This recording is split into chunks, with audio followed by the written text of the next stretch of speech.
P24 news Gujarat. Surat શહેરમાં આજરોજ 6 થી 9 વાગ્યા સુધી લસકાણાના પોલીસ સ્ટેશન વિસ્તારમાં આવેલા વિપુલનગરમાં નાયબ પોલીસ કમિશનર શ્રી ઝોન 1 સાહેબની અધ્યક્ષતામાં વિશેષ કોમ્બિંગ કામગીરી કરવામાં આવી. આ કાર્યમાં પોલીસ દ્વારા હિસ્ટ્રી શીટર, ટપોરીઓ અને બુટલેગરોને ચેક કરવામાં આવ્યા.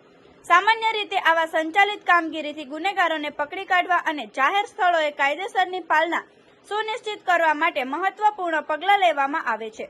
પોલીસ દ્વારા ટપોરીઓ અને ગુનેગારો સામે કાયદેસર કાર્યવાહી કરવામાં આવી તેમજ તે વિસ્તારના લોકોના સુરક્ષા અને શાંતિ માટે જરૂરી પગલાઓ લેવામાં આવ્યા.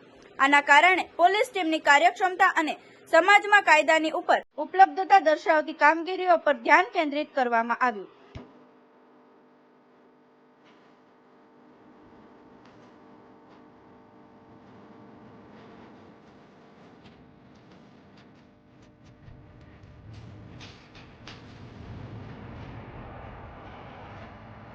આવા અવનવા સમાચાર જોવા માટે જોતા રહો P24 ન્યૂઝ ગુજરાત.